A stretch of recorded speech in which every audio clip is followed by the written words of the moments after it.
What's going on, boxing fans? Julian Williams here at the distance. I'm just going to make a commentary video, something I haven't done in a while, boxing commentary. This one's going to be a fight between Lennox Lewis and Vitali Klitschko. This fight took place 8 years ago last Tuesday, June 21st of 2003. It was a heavyweight championship bout between the challenger Vitali Klitschko and Lennox Lewis. It was pretty much a fight where I felt that Lennox Lewis seemed to be a bit unmotivated.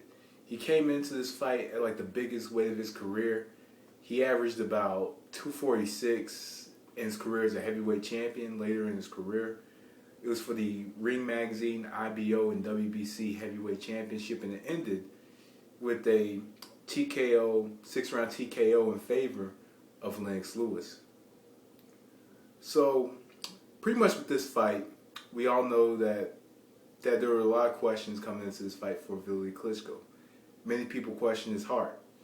See, in 2003 around this time, we had just seen pretty much a lot of plot holes within the heavyweight division. Many questions within the plot of how the heavyweight division usually works out. Usually there's a changing of the guard, and this fight pretty much was no changing of the guard whatsoever. I'll say that was no change of the guard due to the fact that Vitali had retired a couple years later due to injuries. So anyway, prior to this fight, Lennox Lewis had not been in the ring for about a year since knocking out Mike Tyson June 6th of 2002. He hadn't been in the ring in over a year. And he had dropped his IBF belt to Chris Bird, and because he wouldn't face him.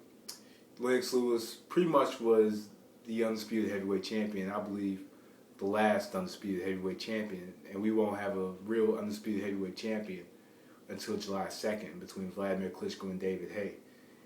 But anyway, prior to that, Lennox Lewis was the heavyweight champion.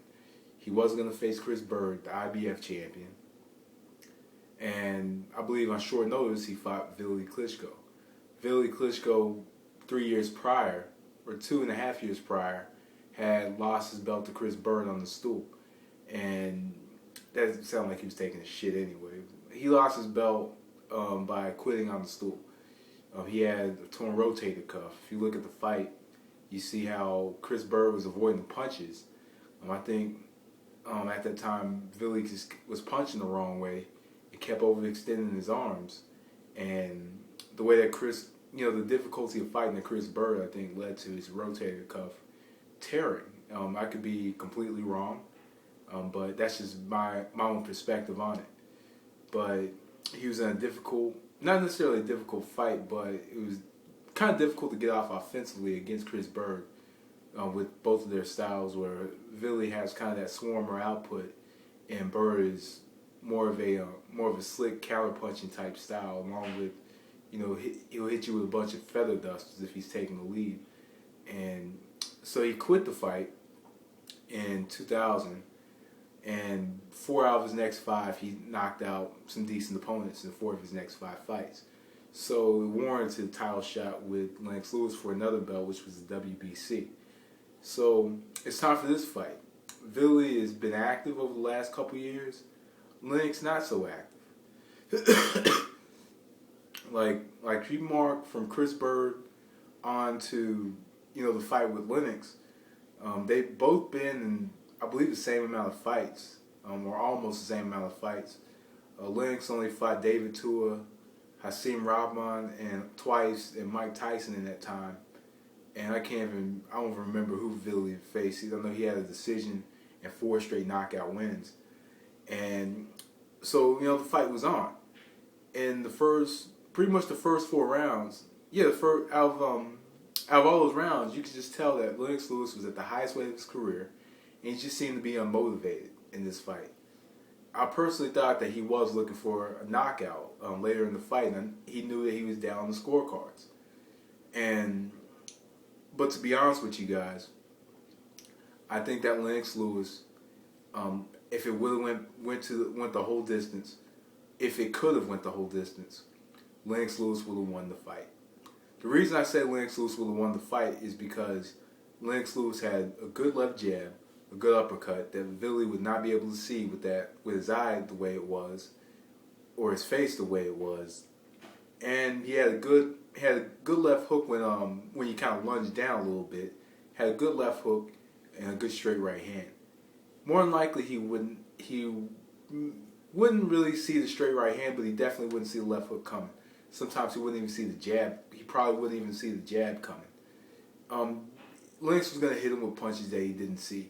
And that cut was only going to get wider, and it could have led to more damage than it actually was.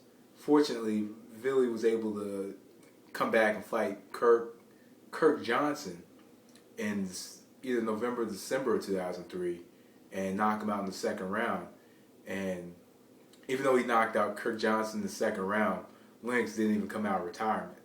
I believe that if Lennox came out motivated and I know the money was right for a second fight. I knew it was. At that time, there was more money in the heavyweight division. And not only that, a lot of people thought Vitali was going to come in and beat Lewis. But that ended up not being the case. I just personally think that Lennox Lewis, if there was a cut, if there wasn't a cut, I think that Lennox Lewis could have won a razor-thin decision.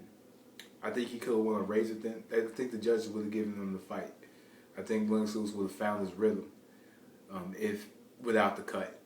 But also in a rematch, I think Lennox Lewis would have won the fight more convincingly than he would have, the fight before. I think Lennox Lewis, because Lennox Lewis, other than Rocky Marciano, is the only heavyweight champion that has defeated everybody that he has faced in the ring. Even though he took a couple losses to Oliver McCall, and both the losses were pretty much due to lucky punches, he did come back and he did beat these men. One of them started crying, Oliver McCall, and the other got knocked out like in 4 rounds. So it is what it is. Lennox Lewis, hands down, I think is an underrated heavyweight among the heavyweight champions. He was, he was to me, I thought he was a true machine. Fights like Ray Mercer, Frank Bruno, Shannon Briggs, Evander Holyfield twice. First fight in March of '99, ending in a draw. Second fight, a convincing decision for Lennox Lewis. A domination of Michael Grant, something that none of the heavyweights right now have even done. Domination of Michael Grant, one-sided victory over David Tua. Lennox Lewis, to me, I thought Lennox Lewis was the man at heavyweight. And even though he's taken his fair share of criticism over the years, I personally think that a couple of his wins were better years later than they were when he was fighting. It is what it is. Like, hell, the Evander Holyfield victory 9 years later ended up being much better due to the fact that Holyfield was able to compete with the WBA champion Nikolai Valuev. And Holyfield's a minor titleist right now. But then again, Holyfield is skilled, so it's what it is. Shannon Briggs, that victory was bigger about 8 years later when Shannon Briggs became a titleist. The Vitali Klitschko fight, even though it ended the way it did, it's better years later because now Vitali is like number 2 or number 3 in that heavyweight division behind his brother. So years later, some of his victories became bigger than they were at the time that he fought these men. But overall, a rematch, I think that Lennox Lewis would have won it convincingly, and I think that if it would have went on, Lennox Lewis would have hurt Vitali much more than he already was. I think that the referee or the doctor that stopped the fight pretty much spared Vitali's career. I think it extended his career, and that's only my own perspective and my own manifesto. So anyway, guys, that was the distance. Thanks for watching. Peace.